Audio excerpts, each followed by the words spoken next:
السلام عليكم ورحمة الله وبركاته. إن الحمد لله نحمده ونستعينه ونستغفره ونعوذ بالله من شرور أنفسنا ومن سيئات أعمالنا. من يهده الله فلا مضل له ومن يضلله فلا هادي له، وأشهد أن لا إله إلا الله وحده لا شريك له، وأشهد أن محمدا عبده ورسوله. أما بعد، فأعوذ بالله السميع العليم من الشيطان الرجيم. بسم الله الرحمن الرحيم. يا أيها الذين آمنوا اتقوا الله حق تقاته ولا تموتن إلا وأنتم مسلمون. يا أيها الناس اتقوا ربكم الذي خلقكم من نفس واحدة وخلق منها زوجها وبث منهما رجالا كثيرا ونساء، واتقوا الله الذي تساءلون به والأرحام إن الله كان عليكم رقيبا.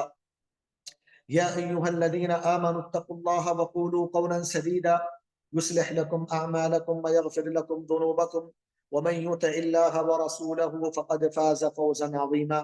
فإن أصدق الحديث كتاب الله، وخير الهدي هدي محمد صلى الله عليه وسلم، وشر الأمور محدثاتها، وكل محدثة بدعة، وكل بدعة ضلالة، وكل ضلالة في النار. معزز و محترم سامعین و سامعات، میں اللہ رب العالمین کا بے انتہا شکر بجا لاتا ہوں جس کی توفیق سے آج ہم لوگ کتاب و سنت کی روشنی میں ایک خطرناک فرقے سے متعلق جاننے کے لیے اکٹھا ہوئے ہیں۔ اللہ تبارک و تعالی ہمارے جمع ہونے کو شرف قبولیت سے نوازے۔ محترم سامعین و سامعات، پیارے نبی صلی اللہ علیہ وسلم نے قرب قیامت کی بہت ساری نشانیوں کو جیتے جی بتلایا تھا۔ ان نشانیوں میں سے ایک نشانی آپ نے یہ بھی بتائی تھی کہ قرب قیامت اسلام کے نام پر بہت سارے گمراہ فرقے وجود میں آئیں گے جو اپنے آپ کو مسلمان کہیں گے، جو اپنے آپ کی نسبت اسلام کی طرف کریں گے، بلکہ اپنے آپ کو اسلام کا داعی بتائیں گے، لیکن حقیقت میں وہ جہنم کے دروازوں پر بیٹھ کر لوگوں کو جہنم کی طرف بلا رہے ہوں گے۔ جو ان کی پیروی کرے گا، ان کے پیچھے جائے گا، وہ ان کو جہنم میں جھونک دیں گے۔ پیارے نبی صلی اللہ علیہ وسلم کی ایک حدیث جس میں آپ نے فرمایا، من یعش منکم بعدی فسیری اختلافا کثیرا، جو میرے بعد زندگی گزارے گا وہ دین میں بہت سارا اختلاف پائے گا۔ اہل علم نے اختلافا کثیرا کی تشریح میں یہ بات بھی لکھی ہے کہ گمراہ فرقے وجود میں آئیں۔ اب ایسے گمراہ فرقوں سے اپنے آپ کی حفاظت اگر کوئی کرنا چاہتا ہے تو نبی علیہ السلام نے یہ طریقہ بتایا، فعلیکم بسنتی وسنت الخلفاء الراشدین المہدیین تمسکوا بها وعضوا علیہا بالنواجذ۔ اگر تم گمراہ افکار و نظریات اور گمراہ فرقوں سے اپنے آپ کو بچانا چاہتے ہو، میرے طریقے کو لازم پکڑ لو، میرے صحابہ خلفاء راشدین کے طریقے کو لازم پکڑ لو۔ ایک اور حدیث میں اللہ کے نبی صلی اللہ علیہ وسلم نے فرمایا، ستفترق امتی علی 73 فرقۃ کلھا فی النار الا واحدہ۔ میری امت میں 73 فرقے ہوں گے، سب کے سب جہنم میں ہوں گے سوائے ایک کے۔ صحابہ کرام نے پوچھا، اللہ کے نبی وہ کون سا فرقہ ہے؟ نبی علیہ السلام نے اس کی علامت یہ بتائی، ما انا علیہ اليوم واصحابی، جو جماعت میرے طریقے پر اور میرے صحابہ کے طریقے پر ہوگی وہ جنت میں جائے گی۔ اس حدیث میں اللہ کے نبی صلی اللہ علیہ وسلم نے کہا کہ کچھ فرقے، بلکہ 73 فرقے ہوں گے جو صحیح راستے سے ہٹے ہوئے ہوں گے، گمراہ فرقے کہلائیں گے۔ ان تمام احادیث کی روشنی میں یہ بات میں آپ کے سامنے رکھ دوں، آج روافض کے افکار و نظریات ہم جاننے کے لیے بیٹھے ہیں، تو یہ روافض گمراہ فرقوں میں سے ایک فرقہ ہے۔ یہ وہ فرقہ ہے جو اہل سنت والجماعت کے بنیادی اصولوں سے اختلاف کرنے والا، اہل سنت والجماعت کے متفق علیہ اصول و عقائد سے منحرف فرقہ ہے۔ اور آپ جانتے ہیں کہ فرقے کا ضابطہ علماء نے یہی بتایا کہ کتاب و سنت کے اصول، اہل سنت والجماعت کے جو بنیادی اصول ہیں، معلوم من الدین بالضرورہ، جو بدیہی امور ہیں، ان امور سے جو فرقہ، جو جماعت منحرف ہو جاتی ہے وہ فرقہ کہلاتی ہے، یعنی پیارے نبی نے جن فرقوں کے بارے میں کہا کہ وہ جہنم میں جائے گی اس میں وہ شامل ہو جاتے ہیں۔ روافض آپ دیکھیں گے ابھی ہم لوگ آپ کے سامنے بیان کریں گے کہ رکھیں گے کہ روافض کس طریقے سے کتاب و سنت کے مخالف فرقہ ہے. کتاب و سنت اور اہل سنت کے جو بنیادی اصول ہیں، ایک اصل نہیں بلکہ کئی اصول، بلکہ اصل اصول کے خلاف، اصل اصول سے منحرف ہیں. تو لہٰذا جن فرقوں کے بارے میں پیارے نبی نے کہا کہ وہ فرقے گمراہ ہوں گے، جہنم کی طرف بلائیں گے، اس میں سر فہرست روافض کا فرقہ داخل ہے. آئیے ہم جانتے ہیں روافض کے بارے میں. باتیں بہت ساری ہیں، لیکن میں کوشش کروں گا کہ مختصر وقت میں مختصر طور پر کچھ اہم باتیں آپ کے سامنے لاؤں. سب سے پہلے میں یہ بتا دوں، روافض، سب سے پہلی بات روافض سے متعلق کہ روافض کا معنی اور مطلب. عربی زبان میں روافض یہ جو لفظ ہے رفض سے ہے، یہ رفض سے روافض ہے. رفض کا مطلب ہوتا ہے ترک کرنا، رد کر دینا. یہ عربی زبان میں اس کا معنی آتا ہے. کسی بھی چیز کو چھوڑ دینے کو رفض بولا جاتا ہے، کسی بھی چیز کو رد کرنے کو رفض بولا جاتا ہے. لیکن علماء کی اصطلاح میں رافضہ یہ ان فرقوں میں سے ایک فرقہ ہے جو تشیع کی طرف منسوب ہے. اس فرقے کی اصل بنیاد حضرت ابو بکر، عمر اور دیگر صحابہ اکرام رضوان اللہ علیہ مجمعین کو گالیاں دینے پر ہے، اور ان پر طعن و تشنیع کرنے پر اس فرقے کی بنیاد. آپ دیکھیے امام احمد بن حنبل رحمت اللہ علیہ روافض کے بارے میں کیا کہتے ہیں، رافضہ کی تعریف کرتے ہوئے کہ رافضہ وہ لوگ ہیں جو صحابہ اور محمد رسول اللہ صلی اللہ علیہ وسلم کو برا بھلا کہتے ہیں. امام احمد بن حنبل رحمت اللہ علیہ کے بیٹے عبداللہ اپنے باپ امام احمد بن حنبل سے پوچھتے ہیں کہ ابا جان بتاؤ رافضہ کون ہے، روافض کون ہے؟ امام احمد نے جواب دیا وہ لوگ جو ابو بکر اور عمر کو گالیاں دیتے ہیں رضی اللہ عنہما. امام ابو القاسم نصر بن احمد السمرقندی قوام السنہ رحمہ اللہ فرماتے ہیں رافضہ وہ لوگ ہیں جو حضرت ابو بکر عمر رضی اللہ عنہما سے اعلان برات کرتے ہیں، لا تعلقی کا اظہار کرتے ہیں، بیزارگی کا اظہار کرتے ہیں. تو ان متقدمین علماء کی روشنی میں آپ دیکھیں گے تو آپ کو پتا چلے گا رافضہ ان فرقوں میں سے ایک منفرد فرقہ ہے جو ابو بکر اور عمر اور دیگر بہت سارے صحابہ سے دشمنی کرتا ہے، بیزارگی کا اظہار کرتا ہے. اس بنیاد پر دوسرے فرقوں سے وہ منفرد فرقہ ہے، اور اس ناحیے سے وہ بہت بڑے فتنے کا شکار ہے. شیخ الاسلام ابن تیمیہ رحمۃ اللہ علیہ روافض کے بارے میں کہتے ہیں ابو بکر اور عمر سے بغض رکھنے والوں کو رافضہ کہا جاتا ہے. تو رافضہ کی ایک بنیادی پہچان بن گئی کہ جو ابو بکر اور عمر سے بغض کا اظہار کرے، نفرت کا اظہار کرے، وہ رافضہ. تو اسی لیے علماء کرام نے کہا کہ رافضہ کی بنیاد ہی ابو بکر، عمر، عثمان اور دیگر بہت سارے صحابہ سے بغض رکھنے اور دشمنی کرنے کا نام ہے رافضہ. ان کی یہ بنیادی علامت پہچان ہے. دوسری بات میں آپ کے سامنے جو رکھنا چاہتا ہوں روافض کے حوالے سے وہ یہ ہے کہ رافضہ کیوں کہا جاتا ہے، رافضہ کو روافض کا نام کیوں دیا گیا. اس سلسلے میں علماء کرام کے بہت سارے اقوال ہیں، سب کے سب صحیح ہیں اپنی جگہ. جمہور محققین کا قول یہ ہے کہ رافضہ اس لیے کہا گیا کیونکہ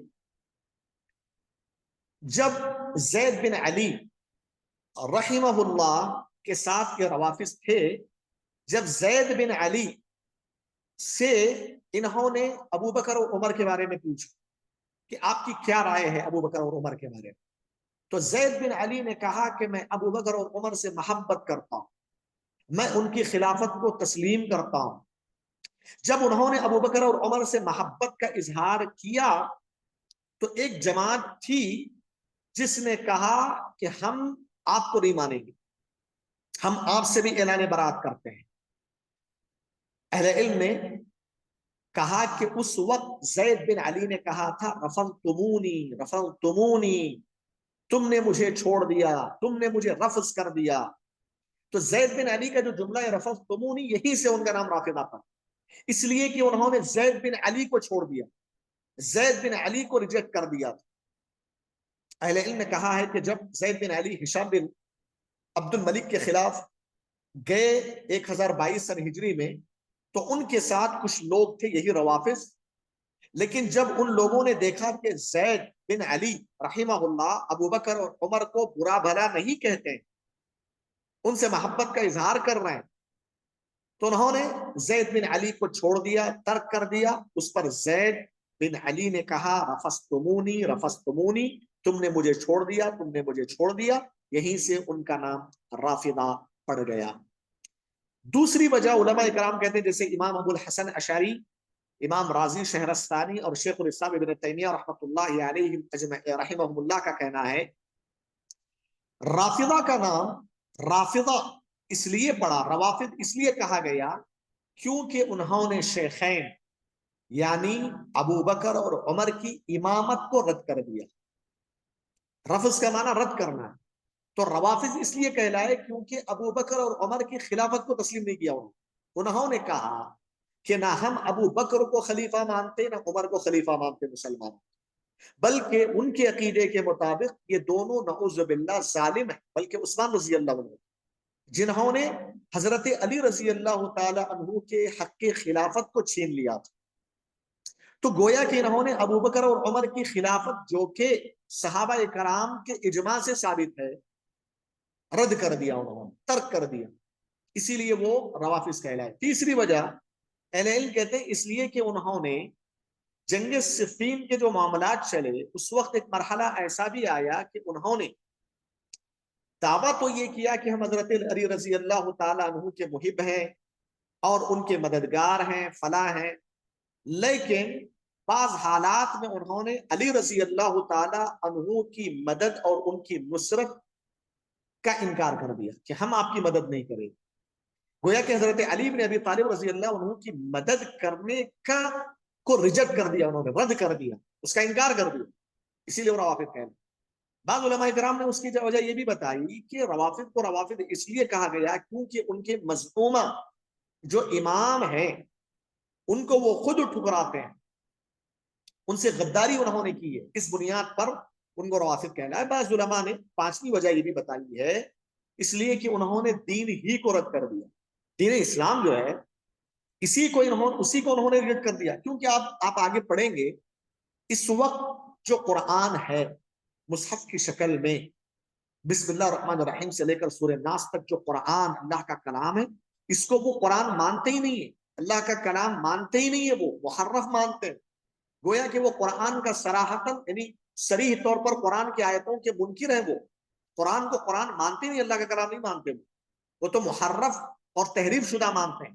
تو آپ دیکھیے کتاب و دین اسلام کے جو سورسز ہیں بنیادی، قرآن، حدیث، صحابہ کرام کے اقوال، صحابہ کا منہج، اسی کو نہیں مانتے ہو، اسی کو نہیں مانتے ہو، تو گویا کہ انہوں نے دین کو ریجیکٹ کر دیا، دین کو رد کر دیا، اس بنیاد پر ان کو روافض کہا گیا۔ تو یہ روافض کی وجہ تسمیہ علماء کرام نے مختلف انداز سے بتائی ہے، جس کا خلاصہ 5 نکات پر مبنی ہے، جیسا کہ میں نے آپ کے سامنے ذکر کیا، اور یہ پانچوں باتیں صحیح ہیں۔ آپ دیکھیے ان روافض کے منہج اور عقیدے میں آپ دیکھیں گے یہ پانچوں چیزیں آپ پائیں گے، پانچوں چیزیں آپ پائیں گے، ان کی کتابوں میں بھی آپ پائیں گے تقریباً، اور ان کی سیاہ تاریخ میں بھی آپ کو یہ چیز ملے گی۔ تیسرا نقطہ آج کے اس موضوع سے متعلق وہ یہ ہے کہ رافضہ جو ہے، روافض اس نام کو ناپسند کرتے ہیں، وہ اس بات کو ناپسند کرتے ہیں کہ ان کو کوئی روافض بولے، کیونکہ ان کو یہ پتا ہے کہ اس نام سے ہی ان کی حقیقت واضح ہوتی ہے، یہ نام ہی ان کے باطل عقائد کو لوگوں کے سامنے ظاہر کرتا ہے اور ان کے برے کارناموں کو ظاہر کرتا ہے، یہ خود نام ان کی حقیقت کا انٹروڈکشن کرواتا ہے، اسی لیے وہ روافض کے نام کو پسند نہیں کرتے۔ اور یہ وہ سمجھتے ہیں کہ حقیقت میں ہمارے جو ان کا عقیدہ یہ ہے کہ ان کے جو مخالفین، روافظ کے مخالفین اہل سنت والجماعت میں، ان کو روافظ کا ہے، اسی لیے وہ پسند نہیں کرتے. چنانچہ آپ دیکھیے محسن الامین جو کہ رافضی ہے، وہ یہ کہتا ہے رافضہ ایک ایسا لقب ہے جس کے ذریعے ان لوگوں کو مطعون کیا جاتا ہے جو حضرت علی رضی اللہ عنہ کو خلافت میں دوسروں پر مقدم رکھتے ہیں، اور یہ لقب زیادہ تر بدلہ لینے اور انتقام کے لیے استعمال ہوتا ہے. تو رافضی کا یہ کہنا ہے کہ رافضہ نام ہمارے مخالفین نے ہم کو دیا ہے، اور اس کے پیچھے ہم کو ہمارا بدلہ لیا جاتا ہے، ہم سے انتقام لیا جاتا ہے، ہم کو بدنام کرنے کی کوشش کی جاتی ہے. تو گویا کہ رافضہ اس نام کو پسند نہیں کرتے. یہاں ایک چیز میں بتا دوں، شیعہ کی جو اصطلاح ہے نا، شیعہ جو کہتے ہیں شیعہ روافظ، آپ دیکھیں گے کہ شیعہ کی جو اصطلاح ہے مطلق طور پر روافظ پر کرنا درست نہیں ہے، اس لیے کہ شیعہ کے فرقوں میں ایک فرقہ رافضہ، شیعہ کے اس کے علاوہ اور بھی فرقے ہیں، ان میں سے کچھ فرقے ایسے بھی ملیں گے جو اقرب الی الحق ملیں گے، یعنی حق سے زیادہ قریب تر ملیں گے. زیدیہ جو فرقہ ہے یہ شیعہ کا ایک فرقہ ہے زیدیہ، ٹھیک ہے، اس کے اندر بھی گمراہی ہے، لیکن روافظ کی جو گمراہی وہ گمراہی نہیں. پہلی بات تو وہ قرآن کو مانتے ہیں زیدیہ، وہ ابو بکر اور عمر کی خلافت کو تسلیم نہیں کرتے زیدیہ.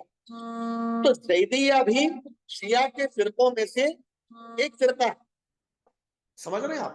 تو اسی لیے اگر آپ روافظ پر شیعہ بولیں گے تو شیعہ کے کچھ فرقے اقرب الی الحق بھی ہیں، وہ شامل ہو جائیں.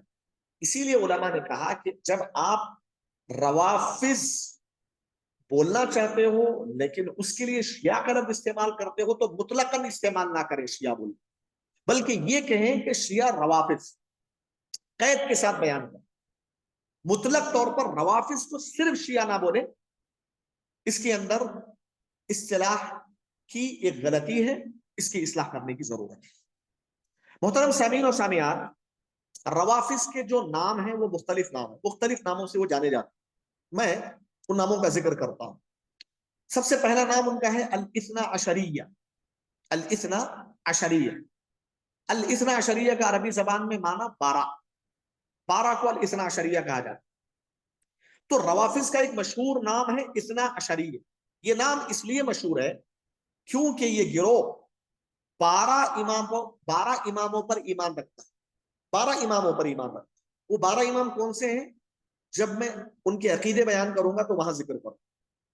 12 اماموں پر ایمان رکھتا ہے. ان کا یہ ماننا ہے کہ یہی 12 امام خلافت کے حقدار، اس کے علاوہ کوئی خلافت کا حقدار نہیں ہے اس دنیا.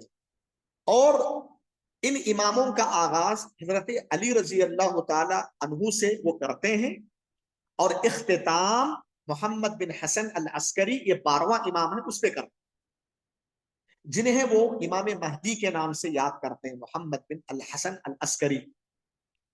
اور ان کا یہ ماننا ہے کہ یہ 12 امام سب کے سب حضرت حسین رضی اللہ تعالی عنہ کی اولاد سے ہوں گے، حضرت حسن کی اولاد میں شامل ہوں گے. سب کے سب یہ 12 امام حضرت حسین سے ہی آئیں گے، ان کی نسل سے آئیں گے، حضرت حسن کے.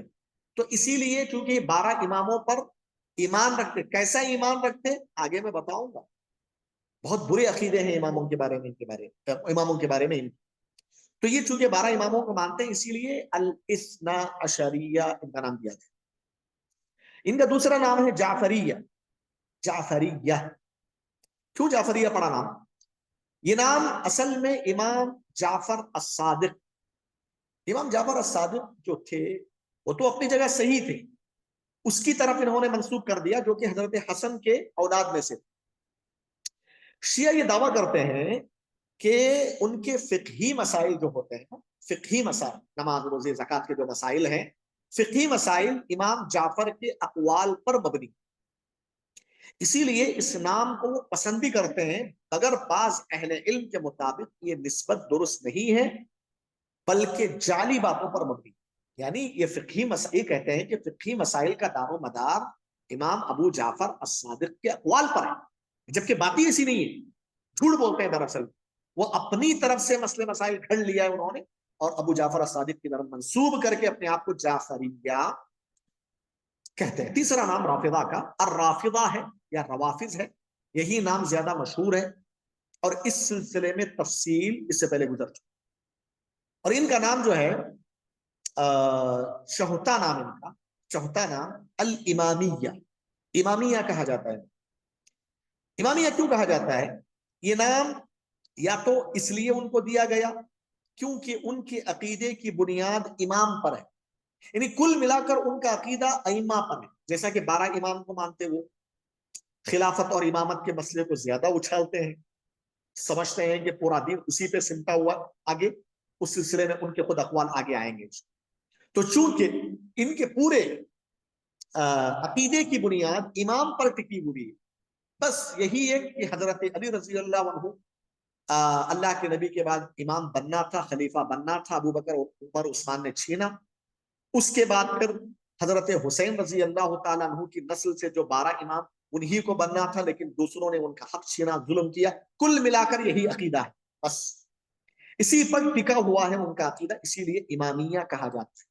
اور ان کا یہ عقیدہ ہے کہ ان کا آخری امام مہدی جو ہے، ان کا آخری امام محمد بن حسن العسکری، اس کو وہ آخری امام مانتے ہیں۔ آپ دیکھیں گے نا، محمد بن حسن العسکری کے نام سے کوئی امام گزرا ہی نہیں، پیدا ہی نہیں ہوئی۔ بعض علماء نے تحقیق کرنے کے بعد یہ بتایا کہ بھائی محمد بن حسن العسکری کی شخصیت ہے ہی نہیں، بس وہمی ہے، وہمی گھڑ لیا انہوں نے اپنی طرف، سمجھ رہے ہیں، محمد بن حسن العسکری کے نام سے۔ ہاں عجیب معاملہ ہے، محمد بن حسن العسکری۔ اچھا، اس پہ غور کر رہے ہیں آپ، 11 امام حسین رضی اللہ عنہ کے نسل سے، اور یہ پتہ نہیں کہاں سے آ گئے یہ لوگ، انہوں نے کھڑ لیا۔ اچھا، اسی لیے یہ لوگ کیا بولتے ہیں؟ یہ غائب ہے بولتے ہیں، اور قیامت کے قریب آئیں گے بولتے ہیں، ہم انتظار میں ہیں، مہدی منتظر بولتے ہیں اسے۔ اور ان کا عقیدہ یہ ہے کہ جب وہ آئیں گے، ہم ان کے ساتھ مل کر تمام اہل سنت کا خاتمہ کریں گے، ہاں حرمین پہ قبضہ کریں گے، ہم صفا مروہ کے درمیان خون بہائیں گے، اب تک جو ہم پہ ظلم ہوتا آ رہا ہے خلافت کو لے کے، وغیرہ وغیرہ۔ تو چونکہ اس گمراہ فرقے کی بنیاد امام یا امامیہ پر ٹکی ہوئی ہے، اسی لیے ان کو امامیہ کہا گیا۔ ایک نام علماء نے یہ بھی ذکر کیا، ان کا خاص لوگ، یعنی یہ لوگ مانتے ہیں کہ پوری دنیا کے اندر روافظ کا جو فرقہ ہے یہ اسپیشل لوگ ہیں، اللہ سے زیادہ قریب ہیں، سب سے صحیح اسلام ان کے پاس ہے، اور باقی سب لوگ عام لوگ، ان کی کوئی اتنی حیثیت نہیں جتنی حیثیت ہماری، ہم خاص ہے، وہ عام ہے۔ سمجھ رہے ہیں آپ؟ یہودیوں کے پاس یہ عقیدہ ہے، آج ہندوؤں کے اندر، برہمنوں کے اندر ہے یہ چیز، سمجھ رہے ہیں؟ تو میں ایک چیز بتا دوں، روافظ اور یہودیوں کے درمیان بہت ساری ایسی چیزیں جو کامن ہیں، سیم ہیں۔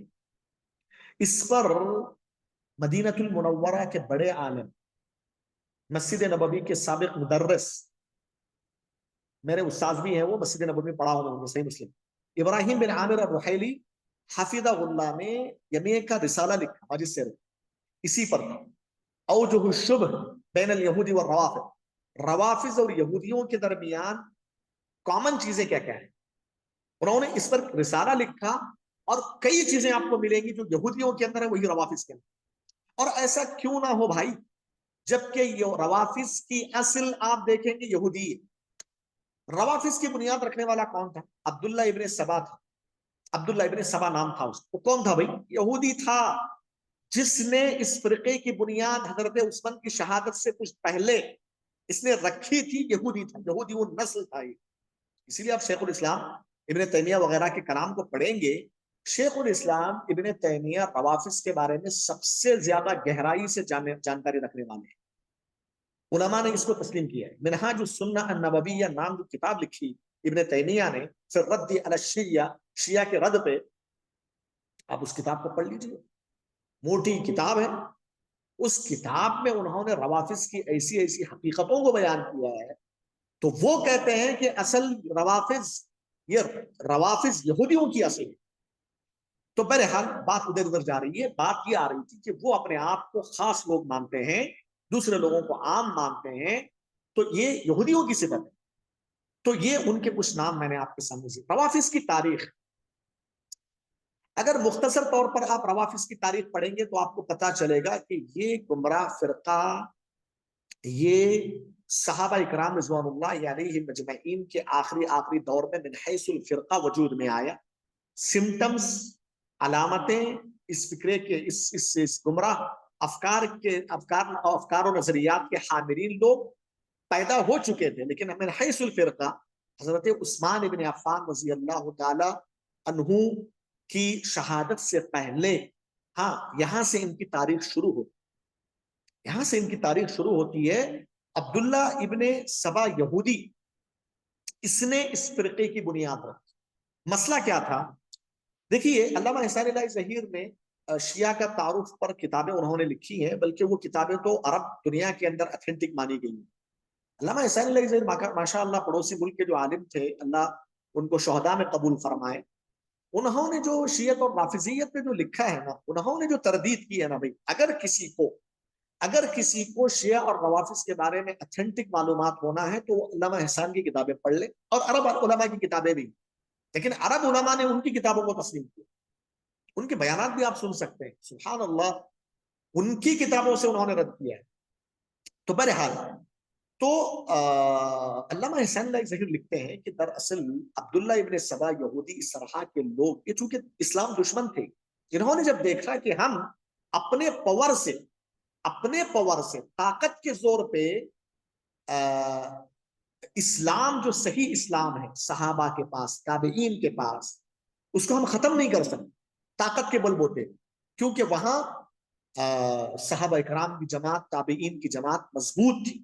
جب انہوں نے یہ دیکھا کہ طاقت کے بل بوتے پہ ہم حاوی نہیں ہو سکتے، تو انہوں نے غلط عقائد لوگوں کے سامنے بیان کرنا شروع کر دیا، اور سب سے بنیاد یہ بنایا حضرت علی کے خلاف، کہ ابو بکر اور عمر عثمان سے پہلے حضرت علی رضی اللہ عنہ خلافت کے حقدار تھے. اللہ کے نبی صلی اللہ علیہ وسلم نے ان کو اپنے بعد خلیفہ بنا کر گئے تھے.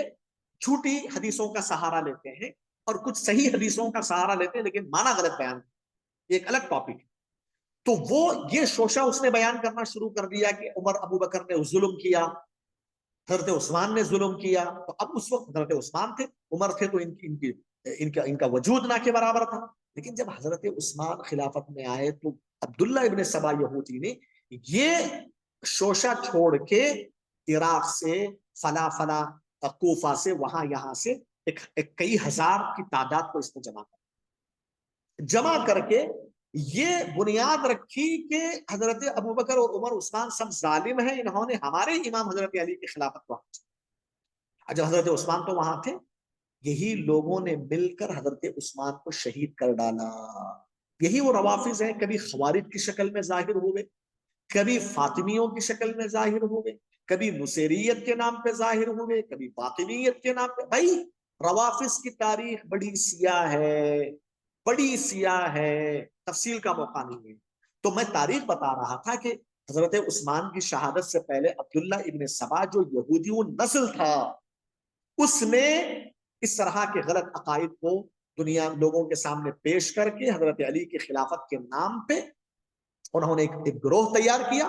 پھر وہاں سے وہ گروہ تیار ہوا، اس کے بعد سے حضرت عثمان کی شہادت اسی گروہ نے کیا، خوارج کے نام پہ بغاوت کر کے.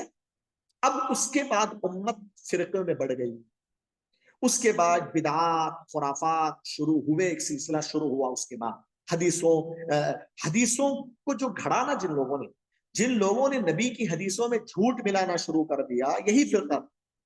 آپ وضع حدیث کی تاریخ پڑھی آپ، کہ حدیثوں کو گھڑنے کی جو تاریخ ہے انہی سے شروع ہوئی. اپنے مفادات کے لیے حدیثوں کو گھڑنا شروع کر دی. کون سی حدیثیں گھڑی معلوم؟ جب دیکھا کہ لوگ ہم اپنی بات رکھیں گے تو لوگ نہیں مانیں گے، انہوں نے نبی کی حدیث کی طرف، نبی کی بات بتا کر لوگوں کے سامنے شیئر کرنا شروع کر دیا کہ حضرت علی رضی اللہ تعالی عنہ اللہ کے نبی کے بعد خلیفہ ہونا تھا. ابو بکر اور عمر نے ان کی خلافت کے حق کو چھینا. اس کے لیے انہوں نے اپنی باتیں کھڑ کے نبی کی طرف منسوخ کرنا شروع، اپنے مفاد کو چمکانے کے لیے، اپنے غلط عقیدے سے لوگوں کو جوڑنے کے لیے. اب ظاہر بات ہے وہ یہودی تھا، یہودیوں کے مقاصد تو آپ کو معلوم ہے. تو اس نے اس فرقے کی بنیاد رکھی رافضہ کے نام سے. یہ وہ شیخ الاسلام ابن تیمیہ رحمۃ اللہ علیہ فرماتے ہیں، دیکھیے ابن تیمیہ کلام میں پڑھ رہا ہوں، اہل علم نے ذکر کیا ہے کہ رافضیت کی ابتدا زندیق عبداللہ ابن سبا سے ہوئی. اس نے ظاہراً اسلام قبول کیا لیکن باطناً یعنی دل میں یہودی ہی رہا، اور وہ اسلام کو اسی طرح بگاڑنے کی کوشش میں تھا جس طرح بولس نصرانیت کو بگاڑنے میں کامیاب ہو. بولس اپنے آپ کو نصرانی بولتا تھا لیکن اندر سے نصرانیت کے مذہب کو کھوکھلا کر دیا اس نے. بالکل اسی طرح عبداللہ ابن سبا یہودی اپنے آپ کو مسلمان بولتا تھا، اپنے آپ کو بولتا تھا کہ ہم نبی سے محبت کرنے والے، ہم علی سے محبت کرنے والے، ہم گھر والوں سے محبت کرنے والے، یہ ظاہر میں، لیکن دل سے وہ یہودی تھا. اب ظاہر بات ہے، لوگ ظاہر دیکھ کر فیصلہ کریں گے، دل کی بات کون جانتا ہے. تو ظاہر میں اسلام کا دعویٰ کر کے اس طریقے سے اس میں اسلام اور مسلمانوں کے نقصان پہنچانے میں کامیاب ہوا. یہ شیخ الاسلام ابن تیمیہ رحمۃ اللہ علیہ کے جملے ہیں مجموع الفتاوی میں اور دیگر کتابوں کے. اور اس حقیقت کا اعتراف رافضہ کے بڑے بڑے متقدمین علماء نے بھی کیا. مطلب یہ صرف ہمارے علماء نہیں، روافض کے بڑے بڑے علماء بھی اس کا اعتراف کرتے ہیں کہ عبداللہ ابن سبا یہودی تھے، ان کا امام، ان کا سرغنہ. اسی لیے میں ایک چیز بتا دوں، میرے مطالعے میں ایک چیز آئی تھی کہ آج کے جو روافض ہیں نا نئے نئے، ان کو پتا چل گیا کہ بھائی عبداللہ ابن سبا یہودی کے نام سے ہمارا انٹروڈکشن جائے گا کہ ہمارا بانی، ہمارا مؤسس عبداللہ ابن سبا یہودی ہے، لوگوں کے سامنے جائے گا تو ہم بدنام ہوں گے. ہماری حقیقت کھل کے آئی کہ ہم یہودیوں کی طرف سے آئے ہمارے. اسی لیے بعض معاصرین روافض کے علماء نے کہا کہ عبداللہ ابن سبا یہودی کی شخصیت کی نہیں، وہ لوگوں نے کھڑ لی، وہ خود اس کا انکار کرنا شروع کر دی. اسی لیے علماء کو کتاب لکھنا پڑا عبداللہ ابن سبا حقیقہ لا خیال. عبداللہ ابن سبا کی شخصیت حقیقت ہے، کوئی خیالی چیز نہیں. یہاں تک کہ علماء نے کتاب لکھ کے ثابت کیا. تو دیکھیے اس حقیقت کا اعتراف روافض کے بڑے بڑے متقدمین علماء نے بھی کیا، جیسے الاشعری، القمی، الکشی ہے، اور اس کے علاوہ متاخرین روافض کے علماء میں سے الامام قانی، اور اس کے علاوہ بہت سارے ان کے علماء ہیں جو خود اس بات کو تسلیم کرتے ہیں کہ عبداللہ ابن سبا یہودی تھا. اسی نے روافض کی بنیاد رکھی. حضرت علی رضی اللہ تعالیٰ عنہ کے چند اصحاب میں سے اہل علم کی ایک جماعت نے روایت کی ہے کہ عبداللہ ابن سبا یہودی تھا، پھر اس نے اسلام قبول کیا اور حضرت علی رضی اللہ عنہ کی طرف داری شروع کر دی، اور اپنی یہودیت کے دور میں حضرت موسیٰ علیہ السلام کے بعد یوشع بن نون کے بارے میں اس طرح کی باتیں کہتا تھا جیسے اسلام لانے کے بعد اس نے نبی کریم صلی اللہ علیہ وسلم کی وفات کے بعد حضرت علی رضی اللہ عنہ کے بارے میں کہنا شروع کر دیا. یہی وہ پہلا شخص تھا جس نے حضرت علی رضی اللہ تعالی عنہ کی امامت کے وجوب کا عقیدہ ظاہر کیا اور ان کے دشمنوں سے برات کا اعلان کیا، نیز ان کی مخالفت کرنے والوں کے خلاف کھل کر بولا. تو محترم سامعین و سامعات، اسی لیے میں نے کہا کہ یہ جو رافضیت ہے اس کی اصل یہودیت ہی ہے. یہودیت سے ہی یہ آدمی آیا تھا اور اس کی بنیاد پر اس نے اس فرقے کی بنیاد رکھی تھی، اور عبداللہ ابن سبا یہودی سے ہی یہ فرقہ وجود میں آیا ہے. اس کی یہ مختصر تاریخ میں نے آپ کے سامنے رکھی ہے. محترم سامعین و سامعات، آئیے ہم روافض کے کچھ عقائد کو جانیں کہ روافض کے عقیدے کیا ہیں. دیکھیے میں قبل اس کے کہ روافض کے عقیدوں کو ایک ایک کر کے بیان کروں، اس سے پہلے شیخ الاسلام ابن تیمیہ رحمۃ اللہ علیہ کا ایک کلام آپ کے سامنے رکھنا چاہتا ہوں جو یہ واضح کرتا ہے کہ اس روئے زمین پر اسلام کے نام پر سب سے بدترین فرقہ اگر کوئی روئے زمین پر ہے تو وہ روافض. کیا کہتے ہیں؟ دیکھیے شیخ الاسلام ابن تیمیہ منہاج السنہ النبویہ کہتے ہیں جو روافض کے بارے میں بڑے ماہر تھے شیخ الاسلام ابن تیمیہ اپنی عظیم کتاب منہاج السنہ میں کہتے ہیں، جو کہ روافض کے رد میں انہوں نے لکھا تھا. کہتے ہیں میں اس کتاب میں روافض کی مذمت، ان کے جھوٹ کو واضح کرنے اور ان کی جہالت کو بیان کرنے کے متعلق جو کچھ اپنی کتاب میں ذکر کر رہا ہوں وہ ان کے تھوڑے سے حصے کے بارے میں ہے جنہیں میں جانتا ہوں. ان میں سے اکثر کے بارے میں کچھ نہیں جانتا. اس کا مطلب یہ ہے شیخ الاسلام ابن تیمیہ نے موٹی کتاب لکھی منہاج السنہ نبویہ میں، اور روافض کے بدترین عقائد کو ذکر کیا، بہت سارے عقائد کو ذکر کیا، 100 صفحات پہ لکھا، اس کے باوجود کہہ رہے ہیں کہ میں بہت کم لکھا ہوں کے بارے میں۔ اس کے علاوہ اور بھی ان کے بہت سارے خطرناک عقیدے اور برائیاں اور شر ہیں، اور آگے کہتے ہیں اور ان کے شر کی تفصیل بھی مجھے معلوم نہیں، یہاں تک کہ انہوں نے کہا اللہ بہتر جانتا ہے، اور اللہ گواہ ہے کہ میں نے، غور سے سنی، اللہ کو گواہ بنا کے کہتے ہیں، اللہ گواہ ہے کہ میں نے اسلام سے منسوب تمام فرقوں میں ان سے بڑھ کر بدعت، گمراہی، جھوٹ، ظلم، کفر، فسق و فجور اور نافرمانی کے قریب تر کوئی قوم نہیں دیکھی، اور ایمان کی حقیقت سے زیادہ دور بھی کوئی فرقہ ان سے بدتر میں نے نہیں دیکھا۔ بدعت کو پھیلانے میں سب سے خطرناک، جھوٹ کو پھیلانے میں سب سے بڑا کردار روافض، ظلم کرنے میں سنت اور اہل سنت پر روافض کا کردار، کفر اور فسق اور فجور میں سب سے خطرناک ہو، ایمان سے دوری میں سب سے خطرناک۔ نام اچھے اچھے لیتے ہیں، علی رضی اللہ عنہ کا دعویٰ کرتے ہیں، علی رضی اللہ عنہ کے خلاف کام، تو یہ منہاج السنہ النبویہ کا اقتباس میں نے آپ کے سامنے نقل کیا۔ چلیے میں بالاختصار ان کا ایک ایک عقیدہ آپ کے سامنے ذکر کر دیتا ہوں۔ ان کے عقیدے آپ پڑھیں گے نا ڈر جائیں، آپ کو لگے گا کہ یار یہ تو عقیدے کفار کے پاس بھی نہیں ہے، اسے ہے نا، کبھی کبھار ایسا لگتا ہے۔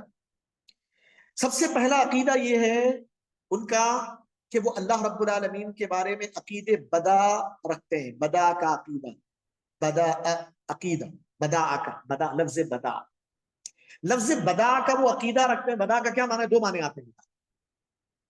ایک معنی یہ آتا ہے کہ جو چیز پہلے چھپی تھی بعد میں ظاہر ہوئی، جو چیز پہلے چھپی تھی، آپ سے غائب تھی، بعد میں وہ آپ کے سامنے ظاہر ہوئی، یعنی پہلے اس چیز کے بارے میں آپ کو نہیں پتا تھا، بعد میں معلوم، اس کو بدا کہتے ہیں۔ ایک چیز کے بارے میں پہلے نہیں جانتے تھے، بعد میں آپ کو معلوم ہوا تو وہ بدا بولتے ہیں، وہ بدا کا معنی آتا ہے۔ دوسرا معنی آتا ہے بدا کا رائے کو چینج کر دینا، رائے بدل لینا۔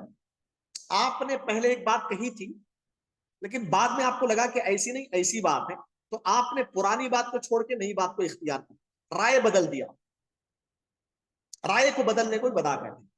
اللہ رب العالمین کے بارے میں یہ دونوں معنوں کے ساتھ ان کا عقیدہ ہے، یعنی وہ یہ مانتے ہیں کہ اللہ رب العالمین کچھ چیزوں کو پہلے نہیں جانتا تھا، بعد میں معلوم ہوا، نعوذ باللہ۔ اور اللہ کے بارے میں یہ عقیدہ رکھتے ہیں کہ اللہ تعالیٰ پہلے ایک چیز بولتا ہے لیکن بعد میں دوسری چیز بولتا ہے، اس کے خلاف ہوتا، نعوذ باللہ من ذالک۔ یعنی انسانوں کی طرح اللہ کو بنا دیا ہے کہ انسان کو پہلے سے کوئی چیز نہیں معلوم ہوتی ہے، بعد میں معلوم ہوتی ہے۔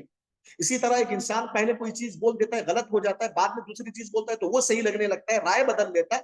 اللہ کے بارے میں یہی عقیدہ ہے، اور یہ عقیدے بدا کس بات کو مستلزم ہے معلوم؟ اللہ تعالیٰ کے بارے میں بدا کا عقیدہ رکھنا سابقہ جہالت، ندامت، سزاؤں کا تقاضا کرتا ہے، اور یہ بات اللہ تعالیٰ سے بہت بلند و بالا ہے۔ عقیدہ جب اللہ کے بارے میں یہ ہو، نعوذ باللہ، اللہ تعالیٰ جاہل ہے یہ مانتے ہیں، دیکھو یہ کفریہ باتیں ہیں، لیکن نقل کفر نہیں ہوتا، میں دوسروں کے کفر کی بات آپ کے سامنے ظاہر کر رہا ہوں۔ تو اللہ رب العالمین کے بارے میں یہ مانتے ہیں کہ اللہ تعالیٰ پہلے کچھ چیزوں کو جانتا نہیں، نعوذ باللہ، جاہل ہوتا ہے، نعوذ باللہ، بعد میں پھر اللہ تعالیٰ کو علم آتا۔ اب عقیدے بدا کی بنیاد پر انہوں نے صحابہ اکرام کی تکفیر کی، صحابہ اکرام کو گالیاں دینے میں، صحابہ اکرام کی تکفیر کرنے میں بدا کا بڑا کردار ہے ان کے عقیدے کا، یہ بدا۔ جب ان سے کہا گیا کہ بھئی تم صحابہ اکرام کو کافر بولتے ہو، ابو بکر اور عمر وغیرہ کو گالیاں دیتے ہو، تو پھر اللہ تبارک و تعالیٰ نے قرآن میں صحابہ اکرام کے بارے میں بول دیا نا کہ اللہ راضی ان سے ہو گیا، وہ اس سے راضی ہو گیا، وَكُلًّا وَعَدَ اللَّهُ، سب کے سب صحابہ جنتی ہیں۔ اب یہ کیا ہے؟ اب وہ یہ بولتے ہیں کہ نہیں، اللہ تبارک و تعالیٰ کو صحابہ بعد میں کافر ہوں گے یہ نہیں معلوم، اسی لیے اللہ نے ان کی تعریف کر دی قرآن۔ یہ پہلے کی چیز ہے نا. اللہ تعالیٰ نے جو تعریفیں کی ہیں وہ بات کی پہلے کی چیزیں. اللہ کو معلوم نہیں تھا بعد میں کافر ہوں گے. یہ بدا کا عقیدہ وہاں دو. اور ویسے تو وہ قرآن کو اتھینٹک مانتے ہی نہیں. نعوذ باللہ من ذالک. تو اللہ تعالیٰ کے بارے میں عقید بدا اللہ کے بارے میں جہالت، ندامت اور سزاؤں کا تقاضا کرتا ہے. اللہ تبارک و تعالیٰ اس سے پاک ہے. اللہ رب العالمین ہر چیز کا جاننے. ان اللہ بکل شیء علیم. اللہ نے کئی جگہ بیان کیا کہ اللہ ہر چیز کا علم رکھنے والا. جو چیز ہوئی اس کا بھی، جو چیز ہونے والی ہے اس کا بھی، جو چیز ہو رہی ہے اس کا بھی. اگر کوئی چیز نہیں ہوئی، اگر ہوتی تو کیسے ہوتی وہ بھی جانتا ہے. ہر چیز کا علم. ربنا وسعت كل شيء رحمتا وعلم. فرشتوں نے کہا کہ پروردگارا تیرا علم تو ہر جگہ ہے، ہر چیز کو تیرا علم گھیرے ہوئے. تو یہ کتاب و سنت کی صریح بات، اس کا انکار کرتے ہیں. اللہ کے بارے میں اتنا بدترین عقیدہ رکھتے. میں بتاؤں آپ کو، رافضیوں کے پاس عقید بدا کی اہمیت ہے. کیا کہتے ہیں وہ عقید بدا کے بارے میں؟ ہاں سنیے، میں ان کی کتابوں سے کچھ باتیں. امام کلینی، امام نہیں بولنا چاہیے، میرے زبان سے غلطی سے نکل گئی. کلینی جو رافضیوں کا امام، اس کی کتاب ہے اصول الکافی. یہ اصول الکافی روافض کی اتھینٹک کتابوں میں مانی جاتی. تو کلینی اصول الکافی میں کیا لکھتا ہے معلوم؟ عقید بدا کے بارے میں کہتا ہے کہ یہ عقیدہ ان کی کتابوں میں کتاب التوحید کے تحت شامل کیا. یعنی ان کے پاس توحید کا مطلب کیا؟ یہی بدا کا نام. دیکھو توحید بولتے نا، جبکہ عقیدہ اللہ کے خلاف ہے. کیا کہتا ہے دیکھیے. اچھا ایک چیز، زرارہ ایک ہے، بعض وہ شیعہ عالم ہے، بعض ائمہ سے نقل کیا ہے کہ ما عبد اللہ بشیء مثل البدا. یعنی اللہ تعالیٰ کی عبادت بدا کے مانند کسی چیز سے نہیں کی گئی. مطلب ان کے نزدیک سب سے اہم عبادت دین کے اندر ان کی نظر میں اگر کوئی ہے تو وہ عقید بدا ہے.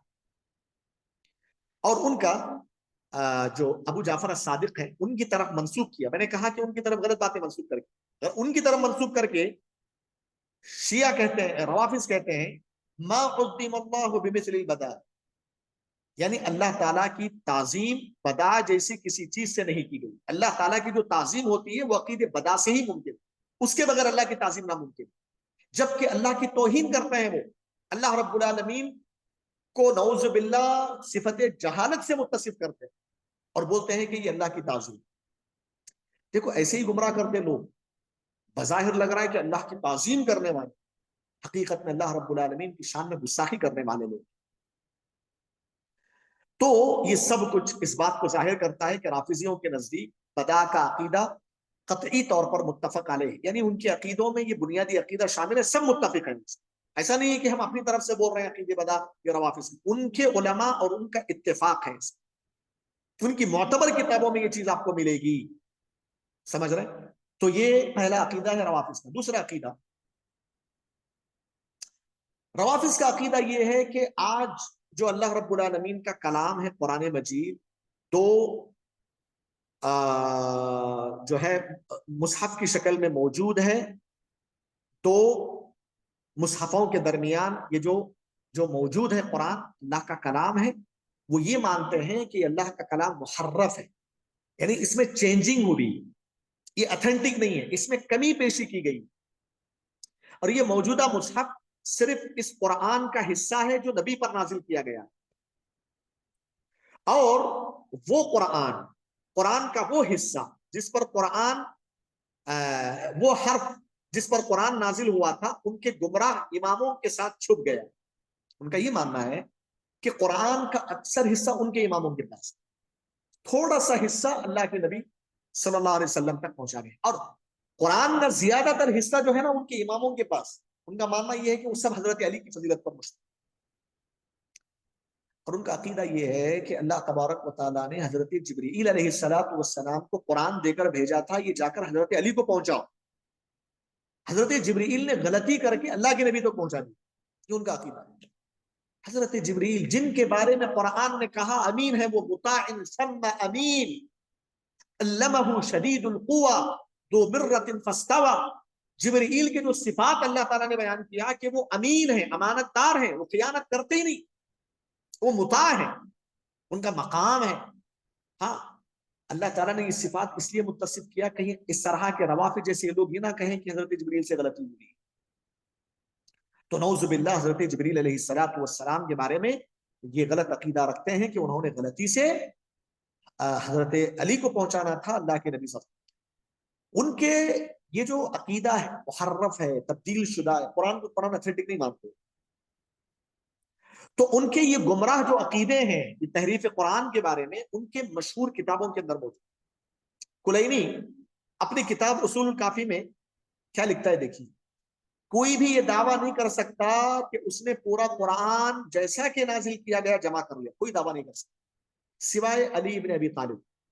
اور انہوں نے ایک اور جگہ کہا، یعنی کلینی کہتا ہے میں نے لوگوں میں سے کسی کو یہ نہیں کہتے سنا کہ اس نے مکمل قرآن جمع کیا ہو سوائے علی ابن ابی طالب.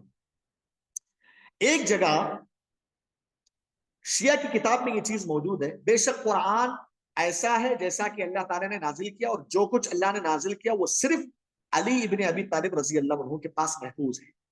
اور انہوں نے کہا قرآن میں سے جو کچھ ہے وہ جیسا کہ نازل ہوا علی بن حسین کے پاس، کبھی علی بن الحسین کے پاس ہے بولتے، کبھی علی بن ابی طالب رضی اللہ عنہ کے. اسی طریقے سے اصول الکافی میں یہ بات بھی آئی ہے جو قرآن علی بن ابی طالب رضی اللہ عنہ کے پاس لائے تھے اس میں موجود قرآن سے ایک حرف بھی موافق نہیں تھا. ایک اور جگہ لکھتے ہیں کہ جبرائیل علیہ السلام محمد صلی اللہ علیہ وسلم پر 17,000 آیتیں لے کر نازل ہوئے. کتنی آیتیں؟ 17,000 جبرائیل علیہ السلام اللہ کے نبی پر کے پاس لے کر آئے تھے. اس کا مطلب سمجھ رہے ہو شیعہ روافض کیا کہنا چاہتے ہیں؟ 17,000 آیتیں. بھائی قرآن کی آیتیں آپ دیکھو، آپ 6,000 سے زیادہ ہے. یہ کہہ رہے ہیں کہ 17,000 آیتیں لے کر آئے تھے. اس کا مطلب یہ کہنا چاہتے ہیں یہ کہ قرآن کے 3 حصوں میں سے صرف ایک حصہ جبرائیل نے محمد تک پہنچایا، باقی 2 حصے چھپا لیا گیا. 17,000 کا مطلب 6 سے 1,000 سے زیادہ 2 حصے مطلب لوگوں نے چھپایا، صحابہ نے چھپایا، ظاہر نہیں کیا. اور وہ پورے کا پورا حصہ کس پر مشتمل تھا؟ حضرت علی رضی اللہ عنہ کی خلافت، ان کے فضیلت پر مشتمل. اور کہتے ہیں کہ نعوذ باللہ اللہ کے نبی صحابہ سب نے جو ہے اس حصے کو چھپا لیا. ایک رافضی مفسر ہے ہاشم البحرانی کے نام سے، وہ کہتا ہے جان لو کہ وہ حق جو صحیح روایات اور متواتر اخبار سے نکالا گیا وہ یہ ہے کہ وہ قرآن جو ہمارے درمیان، وہ کہتا ہے رافضی، وہ قرآن جو ہمارے درمیان ہے وہ مکمل قرآن نہیں ہے، بلکہ اس میں سے بہت کچھ حصہ ساقط ہو گیا، حذف کر دیا گیا. اور اس پر غلط دلیلیں جمع کرنے والا ایک عالم ہے جس کا نام ہے امام الطبرسی، النوری الطبرسی. یہ رافضیوں کا ایک بہت بڑا عالم، اس نے ایک کتاب لکھی، کتاب کا نام رکھا فصل الخطاب فی اثبات تحریف کتاب رب الارباب. یعنی اس کتاب کا نام رکھ کے یہ اس نے کہا کہ بھئی قرآن مجید جو آج ہمارے پاس ہے وہ سب محرف ہے، تحریف شدہ ہے، چینجنگ ہو گئی ہے اس کے اندر، بلکہ اکثر حصہ قرآن کا جبرائیل پہنچایا نہیں، یا پہنچایا تو صحابہ نے چھپا لیا. یہ ان کی اتھینٹک کتابوں کے اندر موجود ہے، یہ ان کا بنیادی عقیدہ ہے. محترم حضرات، محترم سامعین و سامعات، آپ ہی مجھے بتائیے، یہ کہہ رہے ہیں نا حضرت علی رضی اللہ عنہ کے پاس پورا قرآن ہے، تو حضرت علی نے کیوں ظاہر نہیں کیا اپنی زندگی میں؟ ان کو اتنا سوال کرو، روافض سے ہمارا یہ سوال ہے بھائی، آپ یہ کہتے ہو کہ حضرت علی رضی اللہ عنہ کے پاس محفوظ تھا آپ کی کتابوں میں، تو حضرت علی نے کیوں ظاہر نہیں کیا؟ نبی صلی اللہ علیہ وسلم کی زندگی میں نہ صحیح، حضرت نبی کے وفات کے بعد ظاہر کرتے، کیوں ظاہر نہیں کیا؟ تمہارے عقیدے کے مطابق خود حضرت علی رضی اللہ عنہ غلط ٹھہریں گے، نعوذ باللہ. تم حضرت علی سے محبت کا دعویٰ کرتے ہو نا، تم کل ملا کر حضرت علی کو خلیفہ ثابت کرنا چاہتے ہو نبی کے لیے، اس کے لیے سب باتیں کرتے ہو، تو تم یہ حضرت علی کے پاس محفوظ تھا بول کے خود حضرت علی رضی اللہ عنہ کے خلاف جا رہے ہو، کیونکہ یہ الزام آئے گا کہ نعوذ باللہ حضرت علی کے پاس قرآن محفوظ تھا، انہوں نے ظاہر نہیں، انہوں نے چھپا لیا. کہاں ہے بتاؤ؟ حضرت علی کے پاس جو قرآن تھا آپ کے مطابق کہاں ہے؟ جب نہیں ہے تو نعوذ باللہ تمہارے کہنے کے مطابق حضرت علی بھی چھپا لیے، جبکہ تم ان کو اپنا خلیفہ مانتے ہو. تو بہرحال یہ ان کا عقیدہ ہے قرآن کے بارے میں. آپ بتائیے مجھے روافظ کے علاوہ آپ مجھے بتائیے، روافظ کے علاوہ اس دنیا میں کوئی ایک فرقہ بتائیے جو یہ مانے کہ قرآن چینج ہوا ہے، آج جو ہمارے پاس قرآن ہے وہ اللہ کا کلام نہیں ہے، اس میں ایسا ہوا. کوئی فرقہ ہے جو عقیدہ رکھتا ہے؟ نہیں. یہی ایک فرقہ ہے. قرآن کو سب مانتے ہیں آج، ٹھیک ہے عقیدے کا اختلاف ہے، لیکن من حیث قرآن جو مصحف ہے، جو اللہ کا کلام ہے، اس میں چینجنگ وہ بھی نہیں مانتے. سب مانتے ہیں کہ اللہ کا کلام آج محفوظ ہے، لیکن یہ گمراہ فرقہ یہ مانتا ہے کہ قرآن جو ہے چینجز ہوا، محرف ہے، صحابہ نے چینج کیا، چھپا لیا، نعوذ باللہ وغیرہ. تیسرا عقیدہ رافضیوں کا یہ ہے امامت اور ائمہ کے بارے میں. ان کا عقیدہ یہ ہے کہ نبی کریم صلی اللہ علیہ وسلم کے بعد امامت اور خلافت صرف 12 ائمہ میں محصور. جو 12 امام ابھی میں نے ذکر کیا تھا ابھی آپ کے سامنے، 12 اماموں پر ایمان رکھتے وہ یہ کہتے ہیں کہ نبی صلی اللہ علیہ وسلم کی وفات کے بعد جو خلیفہ بنیں گے وہ یہی 12 امام بنے، ان کے علاوہ کسی کا حق نہیں، اور یہی 12 امام بن سکتے ہیں، ان کے علاوہ کسی کا یہ حق ہی نہیں ہے. اور وہ 12 امام کون ہیں؟ میں نام لیتا ہوں تیزی کے ساتھ. نمبر 1 علی بن ابی طالب رضی اللہ عنہ.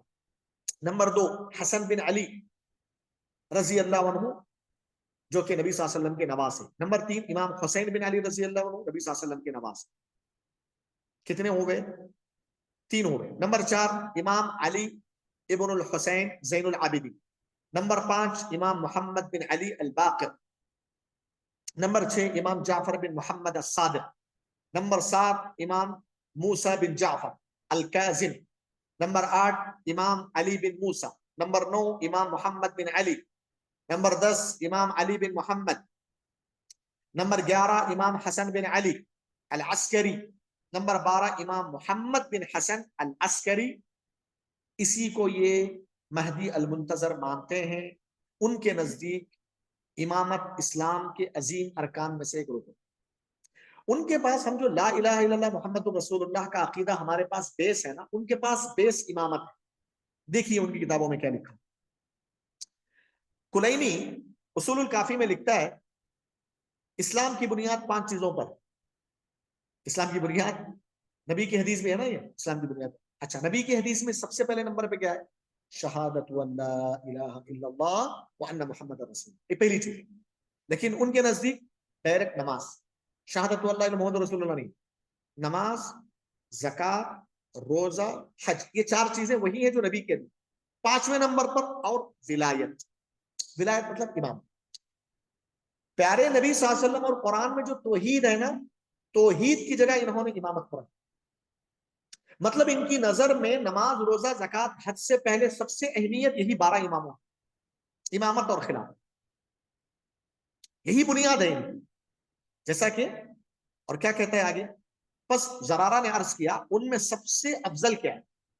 جب رافضیوں سے پوچھا گیا کہ ان میں سب سے افضل کیا ہے، انہوں نے فرمایا ولایت افضل. مطلب امامت کا جو مسئلہ ہے نا، ہر چیز سے وہ افضل. حاشم الحرانی کہتا ہے میں نے ایک امام سے پوچھا وہ احادیث جو امامت کی فضیلت میں وارد ہوئی ہیں، تو فرمایا نبی صلی اللہ علیہ وسلم کی نبوت پر اقرار اور امامت کی ولایت، یعنی اماموں کی جو امامت ہے، یہ دونوں ایمان کی اصل اصول ہیں جن پر جنت اور جہنم کا مدار ہے نا. اور ان دونوں کو چھوڑ کر کوئی چیز فائدہ نہیں دینے والی، بلکہ دنیا میں وجوب تکلیف کی بنیاد اور اعمال کے قبول ہونے کی شرط یہی دونوں یعنی نبوت اور امامت ہیں. اور ان کے معاصر یعنی روافظ کے معاصر عالم مظفر کہتا ہے کہ ہم شیعہ کا عقیدہ ہے امامت اصول دین میں سے ہے، ایمان صرف اسی پر اعتقاد رکھنے سے ہی ممکن ہے، اور اس میں آباء و اجداد یا استاذوں کی تقلید کرنا جائز نہیں. چاہے وہ کتنے ہی عظیم کیوں نہ ہو، بلکہ اسی مسئلے کو خود تحقیق کرنا ضروری ہے۔ رافضہ کا عقیدہ ہے کہ ائمہ نبی کریم صلی اللہ علیہ وسلم کے بعد امام بنائے گئے، اللہ کی طرف سے، نبی کی طرف سے یہ جو 12 امام ہیں بنائے گئے، جبکہ ایسی کوئی آیت نہیں، ایسی کوئی حدیث نہیں۔ جھوٹ بولتا ہے یہ فرقہ۔ اللہ تعالیٰ نے انہیں منتخب کیا ان کے عقیدے کے مطابق، اور ان کو امامت کے لیے چن لیا۔ کشف الغمہ ان کی کتاب ہے، اس میں علی رضی اللہ عنہ کی طرف غلط نسبت کیا کہ نبی صلی اللہ علیہ وسلم نے فرمایا، نبی صلی اللہ علیہ وسلم نے فرمایا، ان کے غلط روایتیں ہیں، میں علی، حسن، حسین اور ہمارے بعد 9 امام جو حسین کی اولاد سے ہوں گے، پاک اور معصوم ہیں، آخری امام وہ قائم ہوں گے جن کے ہاتھ میں زمین اور اس کے مشرق اور مغرب کی چابیاں ہوں گی، ہے نا۔ رافضہ یہ عقیدہ رکھتے ہیں یہ ائمہ اللہ کی طرف سے ہاں طے شدہ امام، اور نبی صلی اللہ علیہ وسلم نے ان کی نص صراحت سے بیان فرمایا کہ وہ آسمان پر چڑھتے اور اترتے۔ یہ 12 امام، ان کی کتاب ہے بصائر الدرجات، اس میں عبداللہ بن ابو یعفور جو کہ شیعہ رابی ہے، وہ کہتا ہے نبی صلی اللہ علیہ وسلم کو آسمانوں پر 123 مرتبہ، 120 پر 3 مرتبہ اٹھایا گیا، یعنی نبی صلی اللہ علیہ وسلم کو اللہ نے 120 پر 3 مرتبہ کہاں اٹھایا؟ آسمانوں میں، اور اٹھا کر 120 پر 23 مرتبہ اللہ نے ان پر علی اور ائمہ کی امامت کی تاکید۔ 120 پر 3 مرتبہ وہ کہتے ہیں کہ اللہ تبارک و تعالیٰ نے نبی کو اپنے پاس بلا کے بولا کہ تمہارے بعد علی اور یہ 12 امام ہوں گے ان کی خلافت میں۔ یہ سب کیا مذاق ہے دین کے ساتھ؟ کیسا عقیدہ ہے؟ وہ کس قرآن میں کہا ہے؟ اللہ کے نبی تو آسمان میں 1 مرتبہ گئے تھے نا، معراج کے موقع پر۔ ہاں دیکھو، میں نے کہا تھا نا کہ یہ جھوٹی قوم اپنی مفادات کے لیے اپنی باتیں گھڑ کر نبی صلی اللہ علیہ وسلم کی طرف منسوب ہے۔ اور میں آپ کو بتا دوں، یہ جو 12 امام ان کے بارے میں روافض کا کیا عقیدہ ہے؟ نمبر 1، ان 12 اماموں کو ربوبیت کا درجہ دیتے ہیں۔ اللہ تعالیٰ کی جو ربوبیت ہے، کائنات میں تصرف کرنا، نفع اور نقصان پہنچانا، یہ اللہ کے اختیار میں۔ یہ کیا کرتے ہیں 12 اماموں کو؟ یہ بصائر الدرجات شیعہ کی کتاب میں یہ چیز آئی ہے کہ علی رضی اللہ عنہ نے فرمایا میں اللہ کی آنکھ، میں اللہ کا ہاتھ، میں اللہ کا پہلو، میں اللہ کا دروازہ، اور ایک روایت میں آیا ہے کہ میں اللہ کا علم ہوں، میں اللہ کا دل ہوں، میں اللہ کی زبان ہوں جو بولتی ہے، میں اللہ کی آنکھ ہوں جو دیکھتی ہے، اور میں اللہ کا پہلو ہوں۔ کتنا غلو کر دیا انہوں نے، اللہ کے برابر کر دیا، اور دعویٰ کیا کہ دوسری جو خرابی انہوں نے ربوبیت کا جو درجہ دے دیا وہ یہ ہے کہ یہ جو 12 ائمہ ہیں، جس طرح اللہ تعالیٰ کو غیب کا علم ہوتا ہے ویسے ہی ان کو بھی غیب کا علم، اللہ کے اور ان کے ائمہ کے علم کو برابر کر دیا انہوں نے۔ کلینی اصول الکافی میں کیا لکھتا ہے؟ ایک باب باندھا ہے، اس باب ہیڈنگ باندھا ہے، ہیڈنگ یہ ہے، اس کا ترجمہ یہ ہے بے شک ائمہ ہر اس چیز کا علم رکھتے ہیں جو ہو چکی ہے اور جو ہوگی، اور کوئی چیز اللہ کے لیے مخفی نہیں رہتی مگر یہ کہ وہ ایسے رسول پر ظاہر کرے اور رسول اللہ صلی اللہ علیہ وسلم اسے ائمہ پر ظاہر کرے، ہے نا۔ تو یہ کتنی بری بات ہے کہ یہاں تک انہوں نے کہا کہ دل میں جو پوشیدہ باتیں ہوتی ہیں ان باتوں کو بھی یہ ائمہ جانتے، جبکہ اللہ تعالیٰ کی صفت، ہاں واللہ علیم بذات الصدور، سینے کی باتوں کو اللہ تعالیٰ جانتا ہے، وہ خبیر ہے۔ لیکن انہوں نے کیا کر دیا بھائی؟ غیب کی علم کو جو ہے یہ عقیدہ رکھ لیا کہ غیب کا علم جانتے ہیں، اور اللہ اور ان کے علم کو برابر کر دیا۔ اسی طرح تیسرا عقیدہ ائمہ کے بارے میں کہ وہ ان کے اماموں کو انبیاء اور رسولوں، فرشتوں سے زیادہ فضیلت والے سمجھتے ہیں۔ ابھی میں ایک شیعہ، اچھا یہ بات یاد رکھو، یہ شیعہ علماء کی کتابوں میں نہیں، آج کے شیعہ کے اندر بھی یہ چیز موجود ہے۔ معذرت کے ساتھ تھوڑا ٹائم زیادہ لے رہا ہوں، تھوڑا مجھے بات ختم کرنے دیجئے معذرت کے ساتھ، کیونکہ بات مکمل ہو جائے۔ شیعہ روافض جو ہے اپنے اماموں کو انبیاء سے زیادہ افضل مانتے ہیں، یہ صرف ان کی کتابوں میں نہیں، ریسنٹ ابھی زندہ ہے ایک رافضی، اس کا نام یاد نہیں آ رہا، وہ سوشل میڈیا میں بہت آتا ہے، اس کا بیان ابھی میں نے ریسنٹ سنا کہ ہمارے ایمان ہے کہ ہمارے پورے ائمہ سب انبیاء سے افضل ہیں، یہاں تک کہ نبی سے زیادہ۔ نعوذ باللہ۔ ہاں تو یہ چیز ہے، اچھا ان کے پاس یعنی دیکھو جیسا کہ انہوں نے ایک حدیث کھڑی اس کے پیچھے، کیا حدیث گھڑی؟ اللہ کے نبی نے علی سے کہا، حدیث گھڑنی موضوع حدیث، بے شک اللہ تبارک و تعالیٰ نے انبیاء کو مقرب فرشتوں پر فضیلت دی، رسولوں کو انبیاء پر فضیلت دی ہے، اور مجھے تمام نبیوں اور رسولوں پر فضیلت دی۔ یعنی حضرت علی بول رہے ہیں کہ مجھے اللہ تعالیٰ نے تمام نبیوں اور رسولوں پر فضیلت دی ہے، اور فرماتے ہیں اللہ تعالیٰ نے نبیوں کو ملائکہ پر فضیلت دی، اور معصوم یعنی امام ائمہ ان کے جو 12 امام ہیں، انبیاء اور رسولوں پر اور مقرب فرشتوں پر بھی ان کی فضیلت۔ اللہ اکبر۔ اللہ تعالیٰ نے قرآن میں کہا تلک الرسل فضلنا بعضهم علی بعض، یہ رسول ہیں جن کو ہم نے ایک دوسرے پہ فضیلت دی ہے۔ وہاں کسی امام کا اللہ تعالیٰ نے ذکر کیا۔ پوری انسانیت میں سب سے افضل ترین اگر کوئی ہے تو وہ انبیاء ہے، رسول ہے، اس کے بعد صحابہ کا نام آتا ہے۔ یہ 12 اماموں کو اپنی طرف سے گھڑ بہار الانوار ایک اتھینٹک کتاب مانی جاتی ہے شیعہ کی، اس میں عبداللہ بن ابی عفور جو کہ راوی ہے شیعہ راوی، وہ کہتا ہے میں نے اپنے امام سے عرض کیا میں رات کے وقت اور دن میں کیفیت محسوس کرتا ہوں، اگر یہ کیفیت ہم میں سے کسی اور کو ہو تو وہ کہے گا اس پر وحی آتی ہے۔ تو امام نے فرمایا اے عبداللہ اللہ کی قسم ہم پر وحی آتی ہے، وحی آ رہی ہے، وحی تو انبیاء پہ آتی ہے، کہتا ہے کہ ہم پر وحی ہے، اور اگر ہمیں تمہیں اس کا اعلان کر دیں تو تم لوگ کہتے ہو کہ ہم کافر ہیں، اور ہم میں سے بعض پر وحی آتی ہے اترتی ہے، بعض پر الہام ہوتا ہے، بعض کا دل اللہ کی طرف سے بولتا ہے، اور بعض کی بات سچ ثابت ہوتی ہے۔ اس طریقے سے یہ ائمہ کے بارے میں غلو کرتے ہیں۔ ائمہ کے بارے میں ایک عقیدہ یہ بھی رکھتے ہیں وہ ائمہ ہر طرح کے گناہوں سے پاک ہیں، اور ایک ان سے کوئی بھول نہیں ہوتی، غفلت نہیں ہوتی، ہاں یا مطلب اللہ کے برابر کر دیا، بالکل ان سے کوئی غفلت کوئی بھول نہیں ہو سکتی، جیسا کہ شیعہ کتابوں میں موجود ہے، روافظ کی کتابوں میں ہمارے جو یعنی انبیاء اور رسول اور ائمہ کے بارے میں ہمارا عقیدہ یہ ہے کہ وہ ہر طرح کی نجاست سے پاک اور معصوم ہوتے ہیں، اور کوئی بھی چھوٹا یا بڑا گناہ نہیں کرتے، اللہ کی نافرمانی نہیں کرتے، وہی کرتے ہیں جس کا اللہ نے انہیں حکم دیا۔ جو ان کی حالات میں سے کسی چیز کا انکار کر دے وہ ان کی جہالت میں داخل ہو جاتا ہے، اور جو ان کا منکر ہو وہ کافر۔ مطلب شیعہ روافظ یہ مانتے ہیں کہ جو 12 امام ہیں وہ سب گناہوں سے پاک ہیں، انبیاء کے برابر ہیں، بلکہ انبیاء سے زیادہ افضل ہیں، اور جو اس بات کا انکار کر دے وہ کافر مانتے۔ اس کا مطلب یہ ہوا کہ ہم تو یہ نہیں مانتے باتوں، تو ان کی نظر میں ہم سب کافر، کیونکہ ہم یہ نہیں مانتے کہ انبیاء سے زیادہ وہ افضل ہے۔ بھائی یہ چیز ہے، اللہ رحم فرمائے، یہ اس نے بدترین عقیدے کو لے کر یہ جی رہے ہیں۔ اسی طریقے سے چوتھا عقیدہ ان کا صحابہ کے بارے میں۔ صحابہ کے بارے میں روافظ کے افکار کیا ہے معلوم ہے؟ وہ یہ مانتے ہیں کہ صحابہ اکرام رضوان اللہ علیہم اجمعین سب کے سب کافر ہیں سوائے کچھ کے۔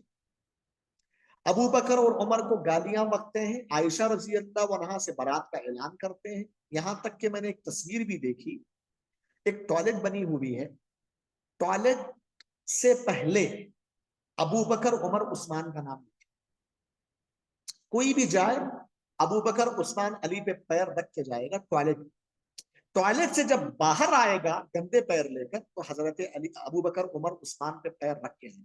ایک تصویر ایران کے اندر، ایران کی تصویر ہے، ایران کے ٹوائلٹس کی بات ہے۔ آج کی روافظ کی صورتحال ہے کہ اسی لیے امام احمد وغیرہ نے ان کا انٹروڈکشن ہی اس بات سے کرایا کہ صحابہ کے دشمن۔ روافظ کی مین اور بنیادی صفت صحابہ سے دشمنی، صحابہ سے بغض، نفرت کرنا۔ تمام کے تمام صحابہ کو کافر مانتے ہیں، مرتد مانتے ہیں، مرتد ہو گئے تھے سوائے چند کے۔ دیکھو ابو جعفر الکاظم وہ کہتا ہے لوگ نبی صلی اللہ علیہ وسلم کے بعد سب کے سب مرتد ہو گئے سوائے 3 افراد، سوائے 3 کے۔ ان سے پوچھا گیا وہ 3 کون ہیں؟ انہوں نے کہا مقداد ابن اسود، ابو ذر غفاری، سلمان فارسی رضی اللہ عنہ۔ یہ صرف صحابہ تھے، مرتد نہیں ہوئے تھے، باقی سب کے سب مرتد۔ اللہ ان پر اپنی رحمت نازل فرمائے۔ میں نے کہا تو عمار بن یاسر کے بارے میں کیا خیال؟ تو اس نے کہا کہ وہ بھی ان لوگوں میں شامل تھے، لیکن بعد میں انہوں نے رجوع کر کے ٹھیک ہو گیا۔ اس کا مطلب یہ ہوا کہ روافظ کے پاس مقداد ابن اسود، ابو ذر غفاری، سلمان فارسی، عمار بن یاسر، کہ صرف 4 صحابہ ہیں، ان کی نظر میں یہ ہے کہ وہ مرتد نہیں ہوئے تھے، باقی سب کے سب مرتد ہو گئے، کافر ہوئے. اور بعض ان کی روایتوں میں 7 کا ذکر ملتا ہے، بعض روایتوں میں 6، یعنی 7 صحابہ یا 6 صحابہ تھے جو مرتد نہیں ہوئے تھے. بصرہ، شام اور ان کے علاوہ دیگر علاقوں میں تمام رافضہ ان صحابہ کرام کو کافر اور گمراہ شمار کرتے ہیں، جنہوں نے علی رضی اللہ عنہ سے جنگ کی اور ان کو جہنمی قرار دیتے. شیعہ اور روافض یہ کہتے ہیں کہ سب کے سب صحابہ، اللہ تعالیٰ بول رہے ہیں سب کے سب صحابہ جنتی، اور تم بول رہے ہو کہ سب کے سب جہنم. کس کی بات لیں گے؟ تمہاری کیا اوقات؟ تمہاری بات لیں گے؟ اللہ تعالیٰ قرآن میں کہا وَكُلًّا وَعَدَ اللَّهُ الْحُسْنَى. ابن حزم اور دیگر علماء نے کہا اس آیت میں اللہ نے سب صحابہ کو جنتی قرار دیا، اور تم کہتے ہو جہنمی، جبکہ تم یہ کہہ کر تم جہنمی بن رہے ہو. اور ایک بات اللہ تعالیٰ نے قرآن میں کہا رضی اللہ عنہ ورضوا عنہ، سرٹیفکیٹ اللہ نے دے دی ہے بھائی. اب صحابہ اللہ ان سے راضی ہو گیا، وہ اللہ سے راضی، بات ختم. قرآن مجید کی سری آیت. اب اس کے بعد اگر کوئی آدمی صحابہ کرام کے بارے میں کچھ برا بھلا بولتا بھی ہے نا، تو وہ اپنے ایمان کو برباد کر. صحابہ کی شان میں ذرا بھی کمی نہیں آئی. صحابہ کرام کے بارے میں برا بھلا بولنے والوں کی مثال ان کتوں جیسی ہے جو کتے آسمان کی طرف سر اٹھا کے، چاند کی طرف سر اٹھا کے بھونکتے ہیں، یہ سمجھ کے کہ ہماری آواز چاند تک پہنچے گی. آواز چاند تک تو نہیں پہنچنے والی، وہ کتا بھونک بھونک کے تھک کے وہ خود خاموش ہو. یہی مسئلہ ہے. لا یضم الصحاب نبح الکلاب. صحابہ کرام کے بارے میں یہ روافض جو دشمنی کرتی ہے، جو لعنت بھیجتی ہے، ان کی مثال اس آدمی جیسی ہے جو آسمان کی طرف منہ اٹھا کے تھوکتا ہے، یہ سمجھ کے کہ وہ تھوک چاند تک پہنچے گا. وہ چاند تو نہیں، وہ تھوڑی دور بھی نہیں جائے گا، وہ تھوک انہی کے منہ پہ لوٹ آئے. یہی مسئلہ ہے. صحابہ کے بارے میں یہ اگر غلط رائے قائم کر رہے ہیں تو ان کا ایمان برباد ہو رہا ہے. صحابہ تو جنتی ہیں بھائی، وہ تو جنت میں جائیں گے. آپ کے بولنے سے کیا ان پہ کچھ فرق پڑے گا کیا؟ حضرت عائشہ صدیقہ رضی اللہ عنہا پہ غلط الزام لگاتے ہو، کیا تمہارے کہنے سے وہ غلط ہو جائیں گی؟ ارے سورہ نور کے اندر اللہ تعالیٰ نے ایک رکوع پورا نازل کیا جس میں حضرت عائشہ کی پاک دامنی کو ظاہر کیا ہے. قیامت کی صبح تک ہر حافظ قرآن اس کو پڑھے گا.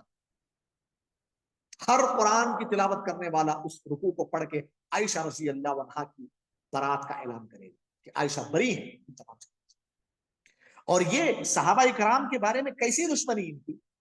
ایک تو کافر سمجھتے، دوسرا لام تام کرتے ان پہ. یہاں تک کہ یہی اصول الکافی میں یہ باتیں لکھی ہوئی ہیں کہ لعنت بھیجنا صحابہ کرام پر ان کے دین کا بنیادی حصہ. اور یہ مانتے ہیں کہ نمازوں کے اندر اس وقت تک ہماری نمازیں کمپلیٹ نہیں ہوں گی، مکمل نہیں ہوں گی، جب تک کہ ہم صحابہ کرام پر لعنت نہ بھیجیں. ان کی عبادت کی بنیادی چیز ہے. ابو زرع رازی رحمہ اللہ کے قول سے اس پوائنٹ کو میں ختم کر رہا ہوں. ابو زرع رازی رحمہ اللہ کہتے ہیں اذا رأيت الرجل ينتقص احدا من اصحاب النبي صلى الله عليه وسلم فاعلم انه زنديق، وذلك ان القرآن حق والسنة حق، وذلك ادى الينا صحابة رسول الله صلى الله عليه وسلم، وانما يريدون ان يجرحوا شهودنا ليبطلوا به الكتاب والسنة، وهم جرحهم اولى وهم زنادق. کہتے ہیں جب تم میں سے کوئی کسی آدمی کو دیکھو جو صحابہ کرام میں سے کسی ایک صحابی کو، روافض تو پورے صحابہ کو کافر بول رہے، ابو زرع کہتے ہیں کہ یہ عقیدہ ہمارا یہ ہے کہ کسی بھی ایک صحابی کو اگر تم برا بھلا کہتے ہو، جان لو کہ وہ آدمی زندگی ہے، وہ بے دین ہے. کیونکہ قرآن برحق ہے، نبی کی سنتیں برحق ہیں، قرآن اور حدیث کو پہنچانے والے یہی صحابہ ہیں. اور یہ روافض، یہ اسلام دشمن، صحابہ کرام کو برا بھلا بول کر کتاب و سنت کو ختم کرنا چاہتے ہیں، اسلام کی بنیاد کو ہی ختم کرنا چاہتے ہیں. یہ زنادقہ ہے. یہ جو ہے جرح کے زیادہ مستحق. تو محترم سامعین و سامعات، یہ ان کا عقیدہ ہے. ہم چلتے ہیں تھوڑا آگے، اور میں ختم کر دوں بات، تھوڑا بہت برداشت کر لیں مجھے. آج بات شروع ہوئی ہو تو تھوڑا بات مکمل ہونے دیں. ان کا ایک عقیدہ ہے. نمبر